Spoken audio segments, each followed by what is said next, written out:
जगह खड़े हो जाओगे कि जान भी नहीं पाओगे कि मैं कहां चढ़ रहा था, दोबारा उत्साह भी नहीं आ पाएगा। अभी बच्चा ना तो लोक को जानता है, ना परलोक को जानता है, ना हित को जानता है, ना अहित को जानता है।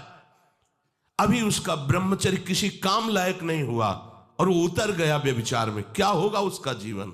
अगर आप वाणी में संयम में रहते हैं ना, वो और भजन करते हैं और सत्य बोलते हैं, तो आप जो बोलेंगे वही होगा। श्रवणेंद्री से गंदी बातें सुने, वाणी से गंदी बातें बोले, रसेंद्री से गंदा भोजन करें और सोचे ब्रह्मचर्य रह जाएंगे, तो बिल्कुल नहीं, कदापि नहीं। ब्रह्मचर्य कोई खिलवाड़ नहीं है।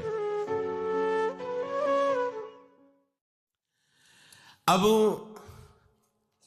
जो इस मार्ग पर, अध्यात्म मार्ग पर, आनंद मार्ग पर चलना चाहते हैं, तो उनको एक इंद्रिय के संयम के लिए पांचों इंद्रियों पर संयम करना होगा, ज्ञान इंद्रियों पर। एक बात सुधारने के लिए ब्रह्मचर्य का रक्षा तभी वो उपासक कर सकता है जब सर्वतोभावेन ब्रह्मचर्य होगा। एक जनेन्द्रीय के ही ब्रह्मचर्य की पुष्टता का जब आप लक्ष्य कर लोगे, तो उसकी पुष्टता के लिए आपको सर्वतोभावेन ब्रह्मचर्य धारण करना पड़ेगा। सर्वतोभावेन नेत्र का ब्रह्मचर्य, जो नेत्र किसी को भी देखकर भोग कामना कर लेते हैं, भोग बुद्धि से देखते हैं वस्तु को, व्यक्ति को, किसी को भी, ये नेत्र से व्यभिचार हो रहा है। इसीलिए सावधान रहना चाहिए। जैसे नाटक, सिनेमा आदि हैं, वहां तो जान रहे हो चित्र हैं, पर उनमें जो अभिनय करने वाले जन हैं वो तो संसारी जन ही है ना। उनका पहनावा, ओढ़ावा, हाव भाव, अंग प्रत्यंग, अगर आप भगवत भाव से युक्त है तो संपूर्ण सृष्टि में कहीं भी दृष्टि जाए अपने प्रभु की भावना होती है।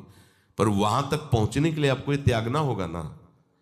आप किसी का अनुकरण न करें, आप अपनी स्थिति को देखें।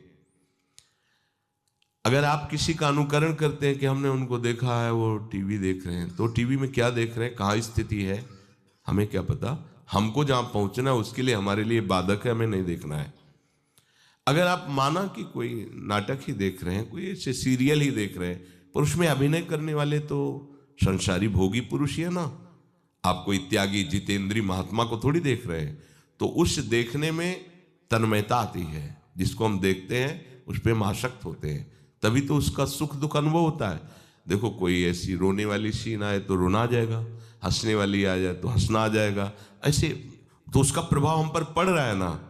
तो हम किसी के अभिनय करने वाले के अंग प्रत्यंग को देख रहे हैं और वो कामुक होकर कोई काम चेष्टा कर रहा है या कोई ऐसा, वो सारा का सारा मन कवर कर रहा है आपका। और एकांत होते ही फिर जो मन अपना मनमानी करवाएगा, आप नहीं सह पाएंगे। इसलिए नेत्र का ब्रह्मचर्य सबसे पहले शुरू कीजिए। आपको वो चीज नहीं देखनी, वो बात नहीं पढ़नी, वो दृश्य नहीं। श्रीमद् भागवत में वर्णन है, कोई पशु पक्षी भी मैथुन कर रहा हो, अचानक दृष्टि गई तो मानसिक प्रणाम करके दोबारा दृष्टि नहीं जानी चाहिए। इसीलिए लिखा है कि आप एक धनुष भूमि को देखकर, एक धनुष, इसमें किसी की हानि नहीं होगी, आपकी भी हानि नहीं होगी। आप एक धनुष भूमि देख करके ही चलिए। मतलब बहुत लंबी दूरी देखने की जरूरत नहीं है, बहुत दृष्टि उठा करके इधर उधर गर्दन हिलाने की जरूरत नहीं है। और जैसे कि कोई टक्कर मार सकता है, तो देखो जिनको प्रारब्धानुसार टक्कर लगनी होती है ना, वो चाहे जितनी सावधानी से चलो, वो प्रारब्ध आकर के दंड देता है। अन्यथा सीम की चाप सके को तासु बड़ रखवार रमापति जासु। आप जा रहे हो भगवत चिंतन करते हुए, तो प्रभु का नाम आपका पहरेदार अंग रक्षक है, कोई बाल भी बांका नहीं कर सकता। आपका प्रारब्ध यदि आया है, प्रभु से पास हो गया है कि आपको ये दंड मिलना चाहिए, फिर मिलेगा।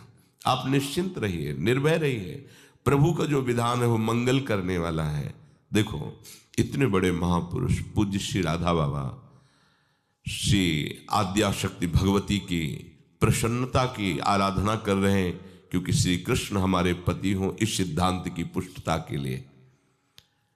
और पैर फिसल जाता है, स्नान करने जाते हैं, खड़ाऊ पहने हुए थे और अंग टूट जाता है, दवा नहीं लेते, बांस की खिपचाल बांधकर पुनः अनुष्ठान में बैठते हैं, बलिहारी ऐसी सामर्थ्य की, ये भागवतिक प्रारब्ध ऐसे महापुरुषों को भी दंड दे देता है। देखो ना, ऐसे महापुरुष जो ऐसी ऊंचाई पर पहुंचे हैं और इतने भागवत भजन में नियम निष्ठ हैं, उनको भी प्रारब्ध दंड दे रहा है शरीर को।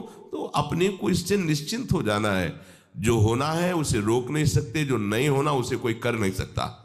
अपने आराध्य देव के चिंतन में ज्यादा नेत्रों को इधर उधर दौड़ाने की जरूरत नहीं है। नेत्र का ब्रह्मचर्य, फिर वाणी का ब्रह्मचर्य, बहुत बड़ा प्रभाव पड़ता है इससे। यदि आप जवान से अश्लील बातें, गंदी बातें, कामुक बातें करेंगे तो आप ब्रह्मचर्य रह ही नहीं सकते। अगर आप वाणी से परस्पर शरीर आकर्षण वाली बातें करेंगे, बट उसको देखा तुमने क्या, बस आप गए। चाहे वो स्त्री शरीरधारी साधक हो या पुरुष शरीरधारी, परस्पर आकर्षण संबंधी यदि वाणी खुली आपकी, तो वाणी के व्यभिचार से आपका जनेंद्री का व्यभिचार प्रारंभ हो जाएगा। आप रोक नहीं सकते, नहीं रोक सकते। इसलिए वाणी से भी कोई ऐसी वार्ता न की